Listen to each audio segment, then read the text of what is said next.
გახსოვთ როგორ დაიწყო მაგალითად 1999 წელი ან 2021 წელი ან 1979 2007 გულახდილად გეტყვით მე არ მახსოვს და არ მახსოვს იმიტომ რომ ხსენებულ თუ არ ხსენებულ სხვა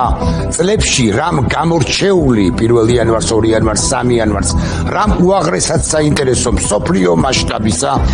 რეალურად არც არაფერი მომხდარა ყოველ შემთხვევაში მე მგონი მე მეხსიერება არ მღალატობს დიახ არ მომხდარა ამგვარი წლევანდელის მასშტაბისა არაფერი ანუ ისეთი ახლახან დაწყებული 2026 წლის პირველივე დღეებში კი არა 2 იანვარს რომ მოხდა ძლიერ შორს თბილისიდან ასე უნდა გითხრათ თითქმის 11-12,000 კილომეტრში ვენესუელაში დაემხო დასრულდა ერთი კონკრეტული პირის რეჟიმი არა კონკრეტული პირი დასრულდა უფრო ზუსტი რომ იყო ნიკოლას მადურო აი ეს კაცი მიაღწია ყურადღება არა რეჟიმი არამედ ერთი ადამიანი დაემხო მეთქი ასე უნდა თქვა და თან ის დასრულდა საოცრად წარმოუდგენლად და ასე უნდა გითხრათ არნახულად მეთქი კაცი რომელიც მანამდე დღეებით ადრე ცეკვავდა გვექნება ეს კადრები ჩვენ ახლა მე მგონი ხმითაც გვაქვს ცეკვავდა და no war no peace ყვიროდა განა არა მიმართავდა ასე შეერთებულ შტატებს არ ვიცი რამდენად აქვს ხმით აი აქ ცეკვავს და აქ სწორედ წარმოადგენს რომ ხო ესე თითქოს ცოტა სასაცილო კაცი კი არის ახლანდელი გადასახედიდან და წლების განმავლობაში თავს გრძნობდა უსაფრთხოდაც არაა ალბათ მართებული სიტყვა უაღრესად თავდაჯერებულად რომელსაც ხავდა გაწვრთნილი დაცვა კუბელთა ჯგუფი ვენესუელთა მთელი ასეულები და რას საკვირველია რუსების ათასეულები ამერიკელებმა 32 წუთში არც ვიცი რომელი ლიტერატურული სიტყვა უნდა შემოგთავაზოთ გაიტაცეს არა მართებული და იმიტომ რომ არ მსურს ამერიკა წარმოვაჩინო გამტაცებლად დაატყვევეს არც ესაა ალბათ სწორი იმიტომ რომ არა ამერიკა დამტყვევებელი აწკაპნეს ეს უნდა მოვიგონო ახლა და ამერიკაში გადაწკაპნეს გადაიყვანეს ჩემი აზრით ტრამპის ამერიკის ამგვარი მიმეორებ ამგვარი ოპერაცია უაღრესად ღირებულია სხვა მრავალი თვალსაზრისითაც რასაკვირველია მაგრამ ერთი თვალსაზრისით განსაკუთრებით ტრამპმა სოფლიოს და მათ შორის პირველ ყოვლისა მადუროს უკან ვინც იდგა ზურგს უკან ვინც იდგა რუსეთს გააუგზავნა ცხადი გზავნილი რომ მას ხელეწიფება ანუ შეუძლია ყველაფერი რასაც ჩაიფიქრებს, რასაც მოინდომებს და რასაც დაგეგმავს ცხადია თავადაც, მაგრამ უფრო მისი შესაბამისი სამსახურები და ეს მაშინ, როდესაც რუსეთს, რომელზეც კიდევ ვისაუბრებთ, რასაკვირველია, არაფერი, ან ბევრი არაფერი შეუძლია, ბევრი არაფერი ძალუց, ჩაჭედილია რუსეთი თოლში და აზელიელ ტალახში, სადღაც დონბასთან, აი ესე არიან გაჭედილები რუსები და ვერც ვერაფერს ახერხებენ და რაშუაშია კუ ეხლა ხო კუ ქვეწარმავალი კუს ნაბიჯებითაც კი ანუ ნელაც კი ვერ მიდის მიიწევს რუსეთი წინ უკრაინაში არ და 7 დღეში უნდა დაესრულებინა ამ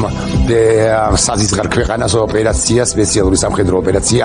უკრაინაში უნდა აეყვანა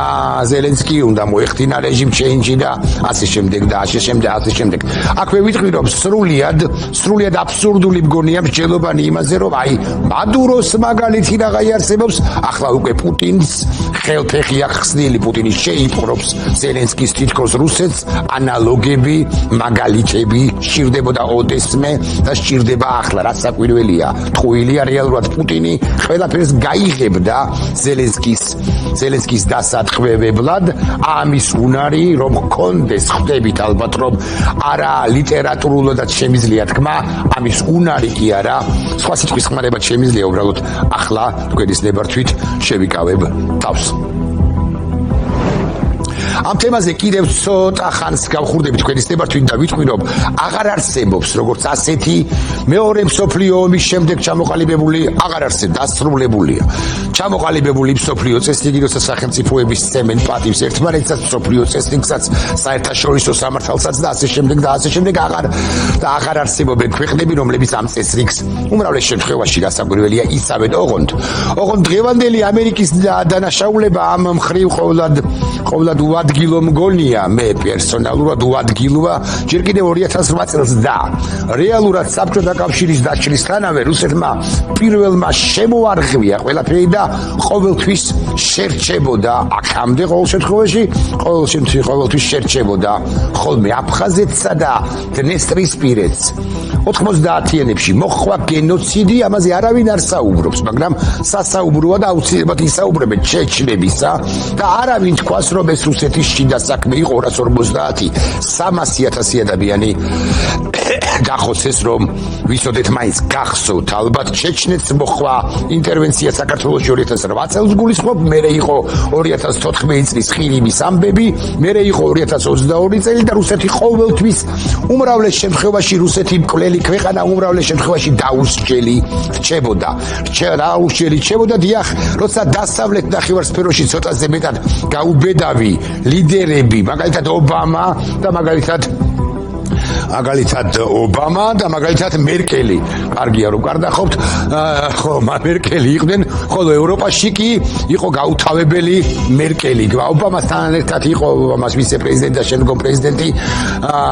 ბაიდენი და ევროპაში კი იყო მერკელი და მერკელია და მე მკვიდრე სხვათა შორის მერკელი არის მე მკვიდრე გაზპრომში რომ გადაბარგდა მერე გაზპრომში წასული შრიოდერისა რუსეთს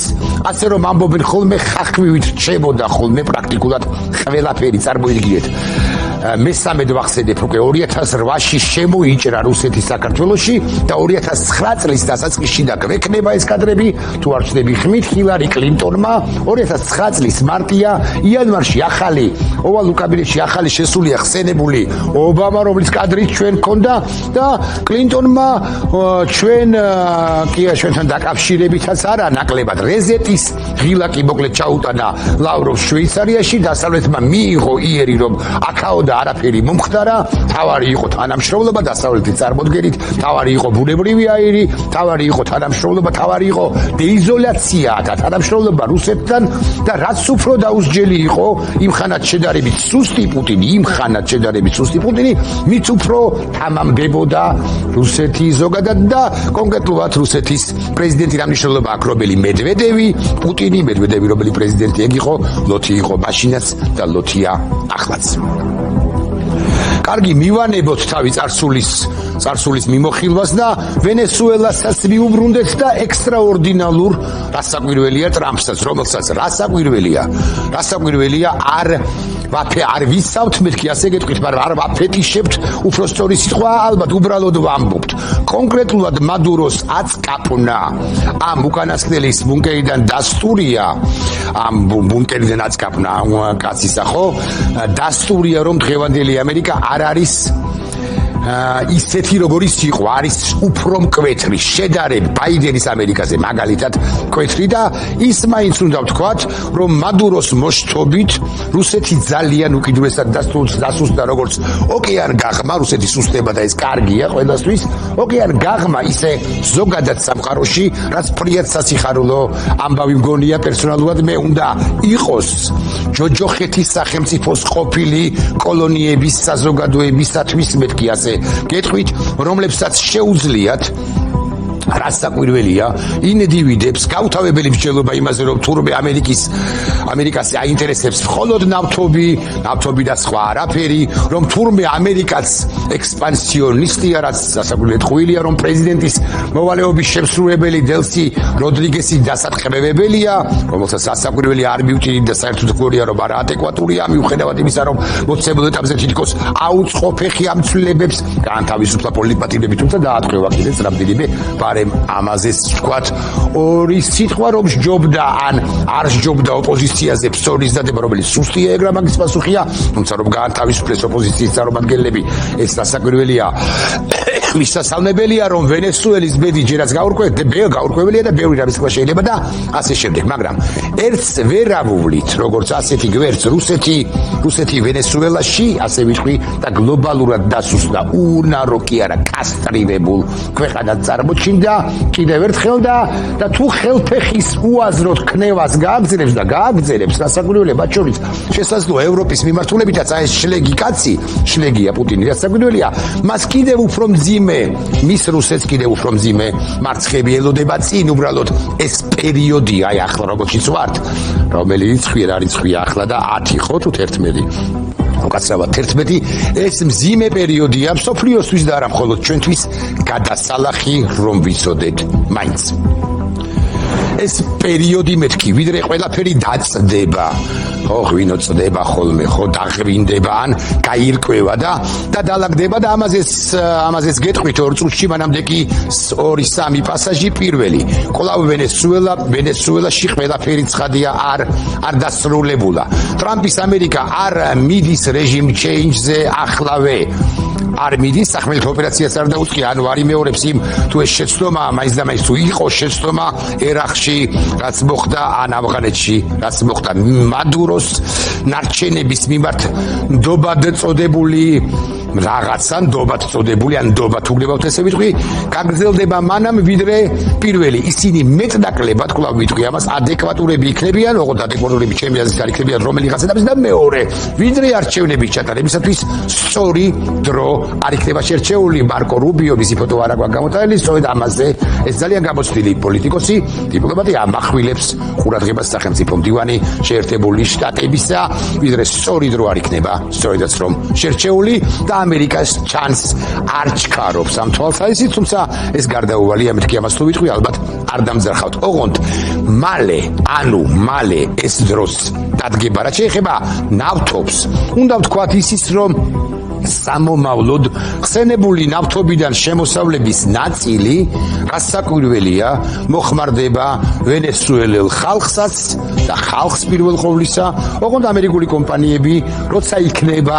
შევლენ უახლოეს დღეებში დაგეგმილია ხსენებული ვენესუელის დღევანდელი ლიდერის როდრიგესისა და ნავთობკომწარმოებლების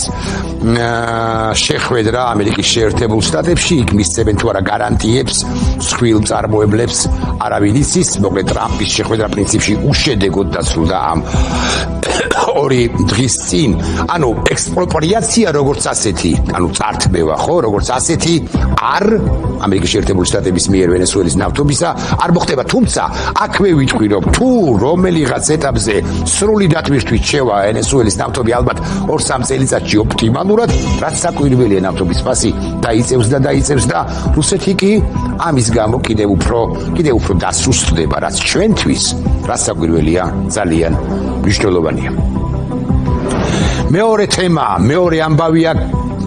გრენლანდია ყველა რომ დარდობთ გრენლანდიაზე და თუ ტრამპის და მისი ადმინისტრაციის კრიტიკა ვენესუელასთან დაკავშირებით გვარიანად რთულია ოღონდ მართლა შედარებით იოლია ამის გაკეთება დანიის გრენლანდიასთან დაკავშირებული საჯარო მისი წარმომადგენლების და მისიც საჯარო განცხადებების გამო გადაღებეს დანიის კი არა გრენლანდიის რუკა და ამერიკის დროშის ფერები დაატანეს ზედ ცალკეულმა ძალიან მნიშვნელოვანმა პირებმა და მნიშვნელოვანი პირების მეუღლეებმა აქვე რომ თქვათ საკრიტიკოა მეთქი გავედავ და ვიტყვი განცხადებების გამო ადმინისტრაცია გარკვეულწი და ტრამპს აქვს მეორე მხრივ რაც საკვირველია არგუმენტები ამ სოფლიო ქაოსში და აკი გითხარით რომ აღარ არსებობს სოფლიო წესრიგი როცა ჩინეთი და მის მიერ მართული პროქსი ან თუ გნებავთ ესე ვიტყვი მის მიერ მართული რუსეთი კიდევ მეტად აპირებენ სოფლიო წესრიგის მორღვევას და რასაკვირველია აპირებენ ამერიკა როგორც ყველაზე მძლავრი სახელმწიფო ამაში მე მგონი ვწუნდებით ყველანი კიდევ ერთხელ ვერ დაუშვებს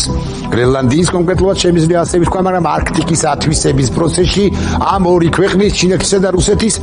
ასე მომძლავრებას გრენლანდიაში მეტ რუსეთს ვერ დაუშვებს ოღონდ ცხადია რუსეთი არ აპირებს გრენლანდიის დაპყრობას მაინც და მაინც ან ჩინეთი მაგრამ არსებობს ჰიბრიდული ომის სხვა შესაძლებლობების გამოყენება და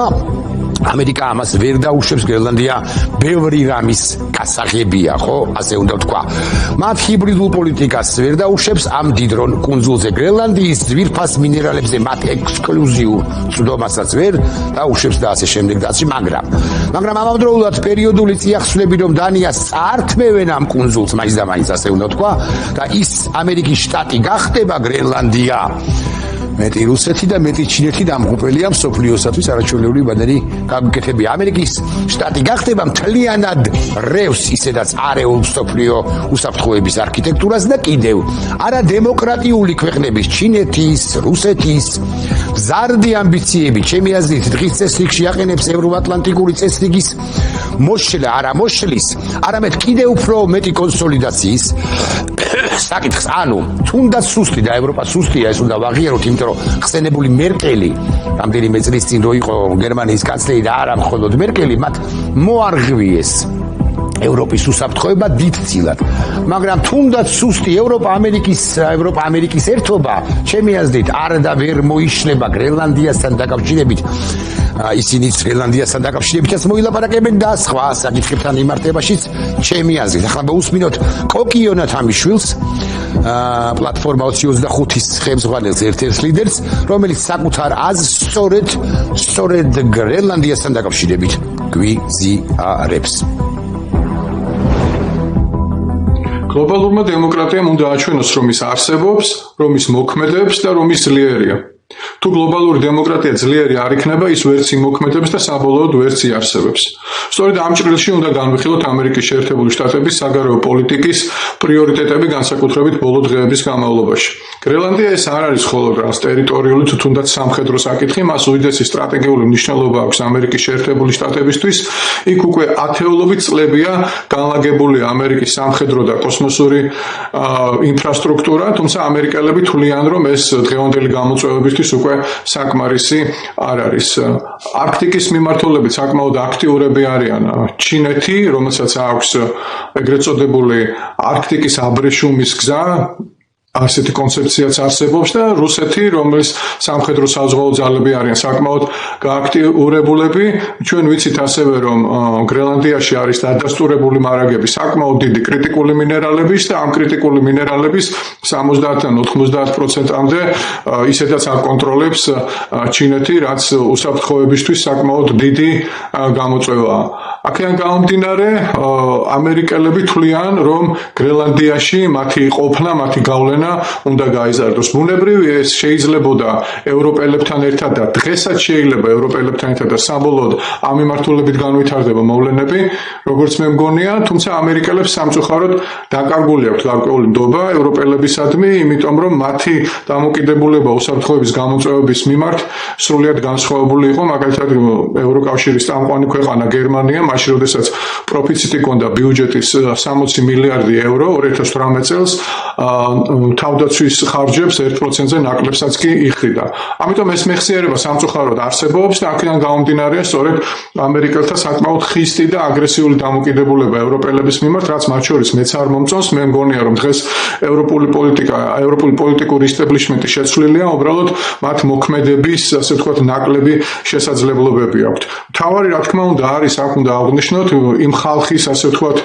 საკითხი, გრენლანდიელების საკითხი და მათი მონაწილეობის გარეშე ეს საკითხი არ უნდა გადაწყდეს და არც გადაწყდება, ანუ საკითხი იმის თაობაზე, თუ საათ და როგორ რომელ ქვეყანაში უნდა იცხოვრონ. მათ მე როგორც უკვე აღვნიშნე, სრულიად გამოურიცხავ რაიმე სამხედრო სახის ინტერვენციას ამერიკელების მხრიდან და მომავალ კვირას ჩვენ ვიცით, რომ დაგეგმილია მარკო რუბიოს მონაწილეობით შეხვედრები დანიელებთან და ასევე გრენლანდიის პარლამენტის თუ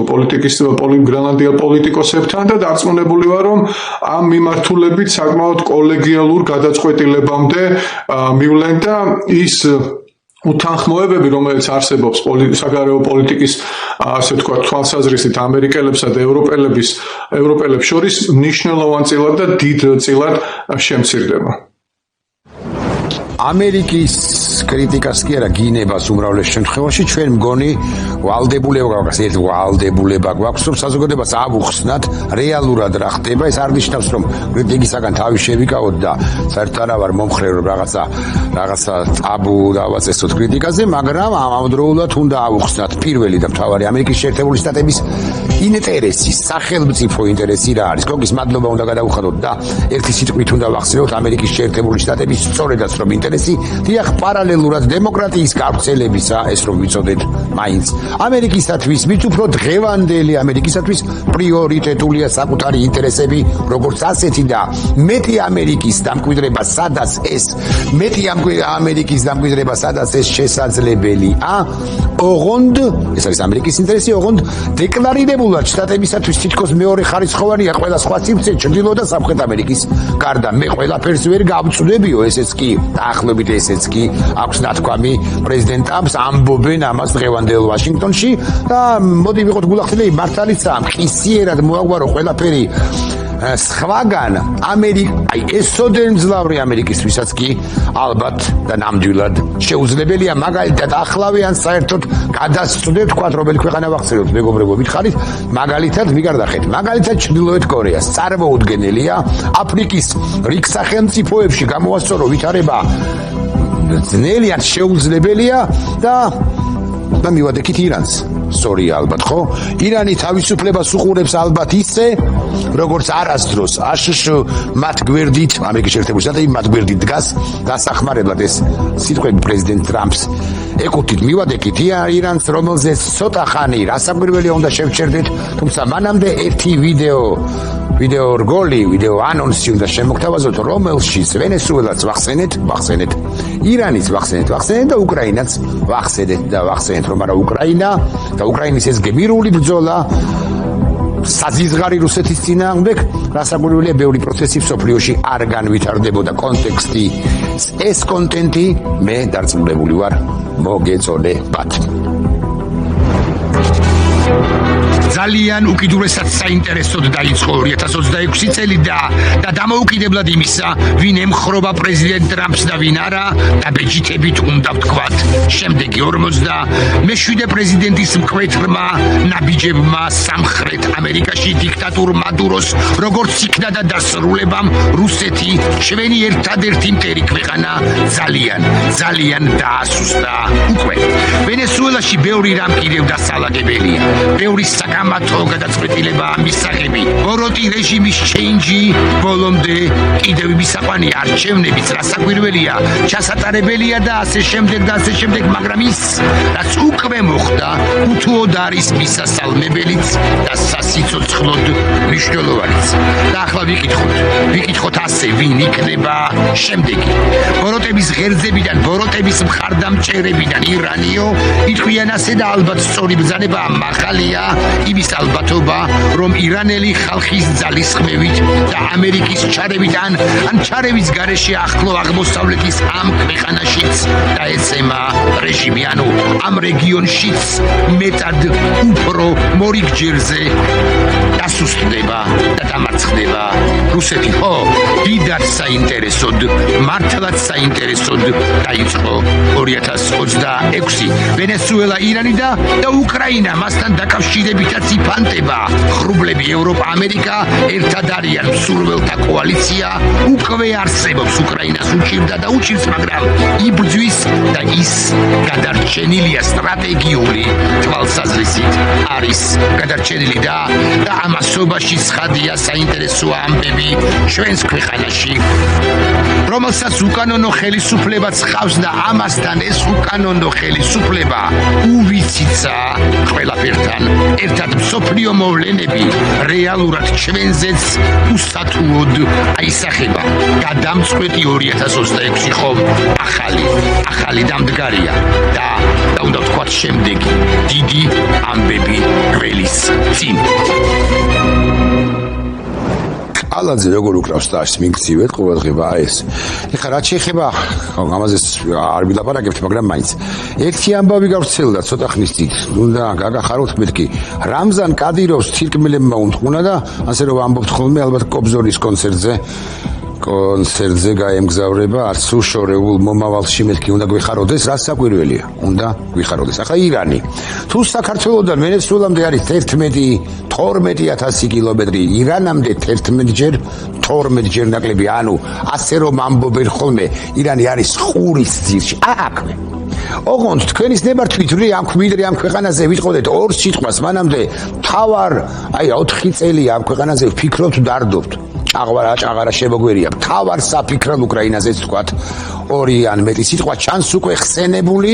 ამერიკისა და ევროპის ერთგვარი კონსოლიდაცია უკრაინასთან მიმართებაში მომხდარია უკვე შემდგარია ყოველ შემთხვევაში მოცემულ ეტაპზე ასეა და ამის დასტური არა მხოლოდ 90 მილიარდი ევროს გადაცემა უკრაინისათვის ევროპის მხრიდან არამედ პარიზში აი ამ სამ ადამიანს შორის და კიდე სხვაებიც იყვნენ რა საკვირველია მათ შორის ვითკოფმა ძალიან შეაქო პრეზიდენტი მაკრონი მადლობა გადაუხადა მადლობა რომ ხართო ასეთი მტკიცე ლიდერიო მოკლედ პარიზში გამართული შეხვედრის შედეგებიც უკრაინაში ომის დასრულების შემდეგ შევლენ ევროპის კავშირის აგრეთვე ბრიტანეთის და ევროპის კავშირის სხვა სახელმწიფოების შეიარაღებული ძალები და უკრაინას რასაკვირველია ცხადია გმირ უკრაინელ ჯარისკაცებთან ერთად დაიცავენ მაგრამ რუსეთი ომს არ ასრულებსო იტყვიან ზაუმელიხაც ქართული მედიები როა პროქსი მედიები ქართული ოცნებისა რაღაცებს რო ბჟოტიალობენ ხოლმე იქ იტყვიან აქაც თუ იქაც აქ არა ჩვენს ფორმულაში არა იქ იტყვიან ამ ქვეყანაში და ამ ქვეყნის რომელიღაც პროპაგანდისტურ არხებზე, რუსულ არხებზე, ბევრგან და ეს მართალი ბრძანება, მოდი ვიყოთ გულახდილები, არ ასრულებს რუსეთი ომს, რასაკვირველია. იმიტომ რომ დეკლარირებულად მთელი დონბასი უნდა, რეალურად კი სრული უკრაინა სურს მას ფრონტის ჩამოსვლა და ისეთი პლაცდარმების შექმნა, რომ უკვე შემდგომ შეუტიოს ხარკოვს, დნეპროპეტროვსკს, ოდესას აი ამან რუსეთს მთელი უკრაინის დაპყრობა უნდა. ოდესას და კიევსაც კი და მოახდინოს რეჟიმ ჩეინჯი, რაც არ გამოუვა, რასაკვირველია კიევში მოახდინოს რეჟიმ ჩეინჯი, რაც კიდევ ერთხელ ვიტყვი პრაქტიკულად შეუძლებელია, ამოსჩეუძლებელი დასახული ამოცანა და კიდევ ერთხელ ვთქვათ, რუსეთი კუს ნაბიჯებითაც ვერ მიიწევს წინ. დღეში პრორუსებს მიმართავ კარგავს 1000-1200 სალდატს ჯარისკაც ოკუპანტს უმისამართოდ ისვრის მათ შორის არეშნიკსაც იცით ალბათ რომ ლვოვს ესროლა და მიზანში ვერ მოარტყა ვერ გაარტყა კი არა სადღაც სხვაგან ჩამოვარდა ის არეშნიკი გონი არ წაფრთხდა და საკუთარივე ეს ქვეყანა რუსეთის საკუთარივე ტყუილებით იბერება. მათხვარა პუტინის ბოლო დროის თავარი ტყუილი იყო ის რომ თურმე უკრაინა ეცადა პუტინის ვალდაის რეზიდენციის დაბომბვას და ეს პუტინმა უთხრა უშუალოდ ტრამპს. გარდა იმისა რომ უკრაინელებმა ეგრევე უარყვეს ეს ცრუცნობა, უკვე შემდგომ შტატების სპეცსამსახურებაც განაცხადეს რომ ეს იყო რეალურად ტყუილი და ტრამპმა თქვა შინაარსის შემდეგი მომაბეზრებელია ეს მანიპულაციები მოსკოვის მხრიდან მოსკოვის ცრემლებისა აღარ შეერა რეალურად რომ ვიცოდეთ მაინც დასავლეთ მათ შორის შეერთებულ შტატებსაც და ასეცაა, მაგრამ მე სხვა რაკურსში გავამახვიდებ თქვენის ნებართვით ყურადღებას ამ თემაზე წარმოიდგინეთ ჩემი რეზიდენციის განადგურება სადაო ამას ამბობს ამ ტყუილს კადრულობს რუსეთის ბრჭყალებში ძლევამოსილი ის ლიდერი რომელიც იქადნებოდა რომ კიევს სააბოდ 5-6 თუ 7 დღეში აიღებდა უსუსურობის მადასტურებელია. ეს განცხადება და ეს პოლიტიკა მათი მხრიდან და კიდევ იმის რომ რაც არ უნდა დაიქადნოს ქაღალდის ვეფხვია რეალურად რუსეთი ტრამპმა უწოდა ასე შეიბოგოდილი ტერმინი არ არის და ყოველდღიურად უფრო და უფრო ფარატინა ქაღალდი ხდება. აი ეს იგრძნო ამერიკამ დღეს და ახლა ამასთან აკავშირში რუსეთის ჩრდილოვანი ფლოტის ნავთობზიდების დევნა და დაკავება მთელი მსოფლიოს მასშტაბით მეთქი გეტყვით ასე მაშინაც კი როცა რუსეთი წყალქვეშა ნავებს აგზავნის სიახლოვეში ამ ნავთობზიდების გადასარჩენად და ამასთან აკავშირში უკვე ხსენებული მადუროს მოშთობაც არ იქნება რუსეთი ყველგან და იქნება მეტი მშვიდობა და კიდევ ჩრდილოვან ფლოტზე ამერიკის შეერთებული შტატები აპირებს და ააკავოს ყველა სამხედრო ყველა ხომალდი რუსეთის ჩრდილოვანი ფლოტის ხომალდებზეა რასაკვირველია საუბარი რომლებსაც ვენესუელური ნავთობი გადაჰქონდათ. ამის შესახებ განაცხადა პენტაგონის წარმომადგენელმა შონ პარნელმა მაგარი ამბავია რეალურად ეს და ასეც იქნება მაღალი ალბათობით. ახლა ირანი და კადრები თქვენის ნებართვით სწორედაც რომ ირანიდან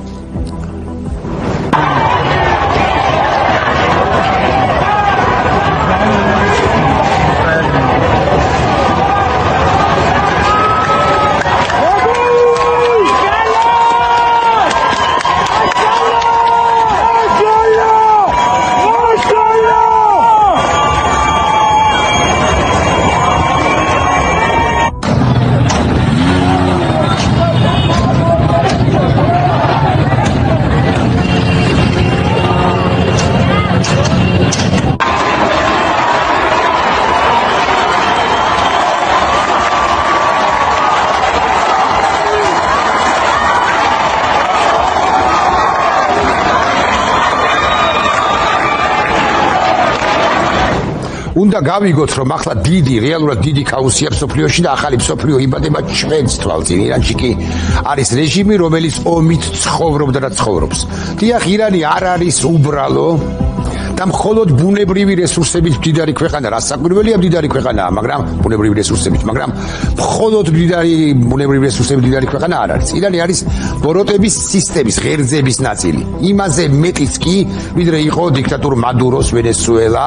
ირანი არის რევოლუციური რეჟიმი, რომლის არსებობის საფუძველია მუდმივი კონფლიქტი. ირანს სჭირდება მტერი და კიდევ შიდა კონტროლის შესანაცვლებლად ეკონომიკური ჩავარდნების დასაფარად, აგრეთვე რეგიონული გავლენების გასაზრდელად ჰეზბოლა, ჰამასი, შიიტური დაჯგუფებები და ასე შემდეგ და ასე შემდეგ. ეს არ არის ისინი არ არიან ირანის მოკავშირეები მაინც და მაინც. ეს არის ირანის ინსტრუმენტები. ირანი მათის ხელით იბრძოდა და თან ქმნიდა ბირთვულ ბომბს. შესაბამისად, მსოფლიო დადგა დილემის წინაშე, მსოფლიო დადგა და პუტინი უჭერდა მხარს და უჭერს. ან უნდა შეეჩერებინა ბირთვული პროგრამა რამდენიმე თვის წინ, ან უნდა მიეღო ატომური ქაოსი ახლო აღმოსავლეთში. აქ კომპრომისი რეალურად არც არსებობდა. ბირთვული პროგრამა ან სრულად უნდა განადგურებულიყო და განადგურდა, ან შეჩერდა თუ გნებავთ ასე ვიტყვი, გადაიწია 25-30 წლით. ოღონდ რეჟიმის შენარჩუნების საფუძველზე სამწუხაროდ და ვაგლახ ზოგი მიმომხილველის აზრით რამდენიმე თვის წინ ამერიკამ არ ჩაკლა, რეალურად არ ჩაკლა, ამერიკამ ისრაელთან ერთად არ ჩაკლა სამწუხაროდ, მეთქი ასე უნდა თქვა, აიათოლების რეჟიმი და უკვე დღეს ვართ იმ მდგომარეობაში, რა მდგომარეობაშიც ვართ. და რა ხდება სწორედ ამ დღეს? ირანში მიმდინარეობს საოცარი, მეთქი ასე გავბედავ, რევოლუციური პროცესი. მე ვერ გეტყვით როგორ დასრულდება. ვერავინ იტყვის მსოფლიოში როგორ დასრულდება ასეთ ამამი პროგნოზის გაკეთება. არ შეიძლება ადამიანები ანტისამთავრობო პროტესტს თეირანსა თუ სხვა ქალაქებში, მაგალითად შირაზში უერთდებიან სხვა ქალაქებში, აიღეს მეთქი ქალაქების ნაწილი და აღწერენ ეს ადამიანები,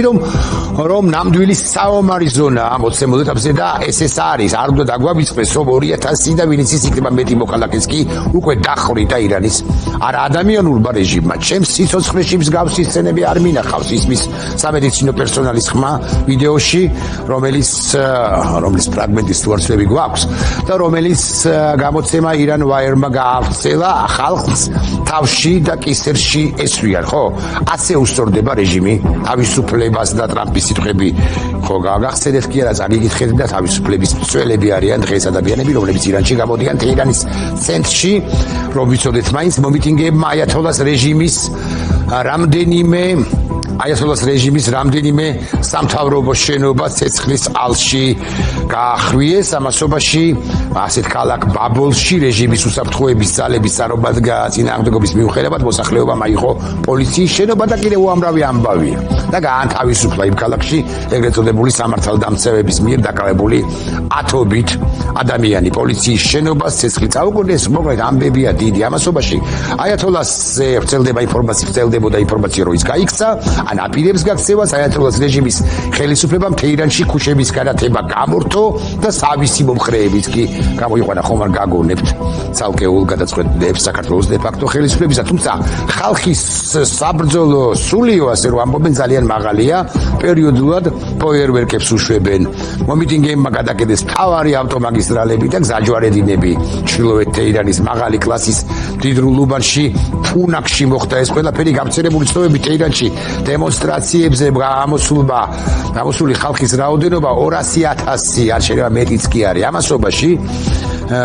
ხდება ამგვარი ამბები და ასე შემდეგ და ასე შემდეგ. მოკლედ ახლა ესეც დავასრულოთ და ბოლო პასაჟებს გაგაცნობთ. ამერიკის რესპუბლიკელი სენატორი ლინსი გრემი მიმართავს ირანელ ხალხს. ამგვარი სიტყვებია. ჭყალი გაიხსნა. თქვენი ხანგრძლივი კოშმარი მალე დასრულდება. თქვენ მიერ გამოვლენილი სიმამაცე და მონდომება, რათა დასრულდეს თქვენი ჩაგვრა უკვე დაფიქსირებულია. სიმამაცე ამერიკის პრეზიდენტისა და ყველას მიერ, ვისაც თავისუფლება უყვარს. ხდება ახლა ნახეთ და პასაჟია, ვისაც თავისუფლება უყვარსო, ამბობს ლინცი გრემი. ჩვენც ხო ეგრა მაგის პასუხია, გვიყვარს თავისუფლება, ჩვენც ხო ვართ სადარაჯოზე, აგე 400-ზე მეტი დღეა, ჩვენც ხო ვართ სადარაჯოზე თავისუფლებისა, თუმცა კითხვა ამგვარია, გვიყვარს თუ არა თავისუფლება, ვისაც თავისუფლება უყვარს. ჩვენც ხომ გვიყვარს თავისუფლება. ლინცი გრემი აგრძელებს ასე, როდესაც პრეზიდენტი ტრამპი ამბობს გახადეთ ირანი კვლავ დიდებული make Iran great again, ეს ნიშნავს, რომ ირანელმა მომიტინგეებმა უნდა გაიმარჯვონ აიათოლაზე. ეს არის ყველაზე მკაფიო სიგნალი იმისა, რომ პრეზიდენტ ტრამპს ესმის ირანი ვერასოდეს იქნება დიდებული, სანამ სათავეში აიათოლა და მისი დამქაშები დგანან პარალელი. იბოდიშებთ, საქართველო როდის იქნება დიდებული, ვიდრე საქართველოს სათავეში არის, გავბედავ და ვიტყვი, ან რა გასაბედია, აიათოლა ივანიშვილი მეთქი, ასე უნდა ვიკითხო. არა, ივანიშვილი არ არის ისეთი სასტიკი, როგორც აიათოლა არის ირანში, მაგრამ ივანიშვილმა შეიძლება გამოიყენა ქიმიური იარაღი ჩვენს წინააღმდეგ, ესეც უნდა გვახსოვდეს. ვიქნებით თუ არა დიდებული ქვეყანა, მოკლედ ეს კითხვა უნდა დავსვა და მე მგონია რომ ვიქნებით. ომარ ჰაიამის სპარსეთი იმსახურებს დიდებულებას და თავისუფლებას და ჩვენ კი რუსთაველის ქვეყანა ვართ მეთქი. ეს ასია ერთი საუკუნეა დაახლოებით მათ შორის. ესეთი ერთი საუკუნით ადრე იყო, ჰაიამი თუ არ ვწდები და არ ვწდები, ისევ ლინცი გრემი, ყველას ვინც ირანში თავს სწირავთ, ღმერთმა დაგლოცოთ ყველა, ვინც ირანში თავს სწირავთ. დახმარება კი გზაშიაო, ეს ამას ამბობს ამერიკელი სენატორი. და ბოლო პასაჟები, გზაშია კი. ტრამპი ამბობს, ირანი თავისუფლებისაკენ ისწრაფვის შესაძლოა ისე, როგორც არასდროს ამერიკის შეერთებული შტატები მზად არის დასახმარებლად და მე მესმის, რომ თუ ასე მოხდა, მსოფლიოს მასშტაბით კვლავ ახმამაღლდებიან და იტყვიან, რომ ამის უფლება ტრამპს არ ჰქონდა, მაგრამ მე მაინც ვემხრობი აზრს, რომ ბოროტება ბევრგან უნდა დასრულდეს და ძალით უნდა დასრულდეს, ძალის დემონსტრირება